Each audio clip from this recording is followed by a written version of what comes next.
আসসালামু আলাইকুম। আমি লিজা শখে রান্না করে আপনাদের সবাইকে স্বাগতম। আমি আজকে আস্তা সিনা ভুনা করব। সিনা আস্ত আর হলো 5 কেজির উপরে সিনা আর 5 কেজির মতন গরুর মাংস আমি একসাথে রান্না করব। সেই রেসিপিটা আপনাদেরকে দেখাচ্ছি।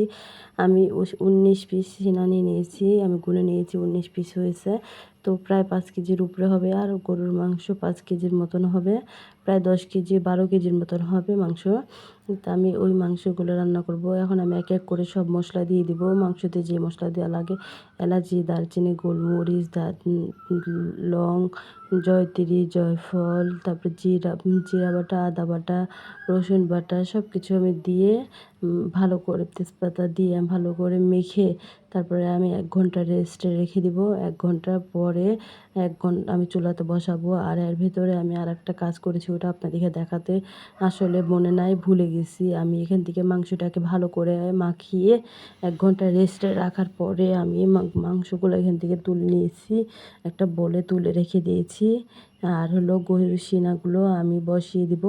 কারণ গরুর সিনা হতে ও আস্তে সিনা হতে অনেক সময় লাগবে। আর ততক্ষণে যদি আমি মাংসটাও দিয়ে দিই তাহলে একসাথে দুটোটা জাল হলে মাংসটা গলে যাবে আর সিনাগুলো সিদ্ধ হবে না।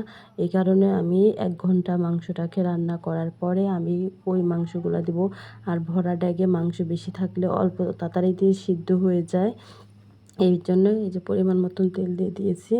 দিয়ে আমি 1 ঘন্টা রেস্টে রেখে দিয়েছি। আর আমি অনেকগুলো বেরেস্তা করে রেখেছি। তেলটার জন্য কম দিলাম, বেরেস্তাও আমি দিয়ে দিব। বেরেস্তাটাও দেওয়াটা দেখানো হয়নি, আসলে ভিডিও করার সময় না মনে থাকে না।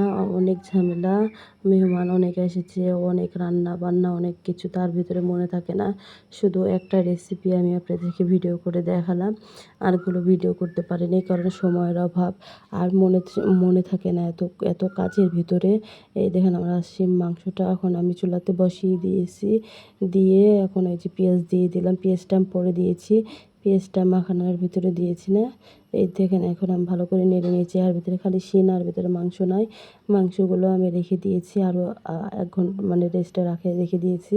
আর এই সিনাগুলো যখন 1 ঘন্টার মতন জাল হয়ে যাবে তখন আমি ওই মাংসগুলো দিয়ে দিব। কিন্তু ওই মাংসগুলো দেওয়াটা আপনাকে দেখে আমি দেখাতে পারছি না, এর জন্য সরি।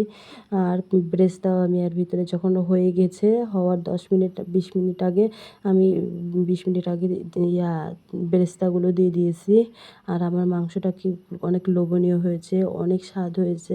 সেন্টারে যে মাংস রান্না করেছে বিয়েতে, ওরা বলতেছে আমার রান্না খায় বলতেছে সেন্টারে বাবুর্চির থেকেও আমার মাংস অনেক টেস্ট হয়েছে। আসলে এই মাংসটা অনেক ভালো হয়েছে এবং অনেক সিদ্ধ, অনেক সব দিকে মানে একবারে পুরা পারফেক্টলি হয়েছে। আমি নিজেও কখনো ভাবতে পারিনি যে আসলে আমি এভাবে এত ভালো রান্না করতে পারবো।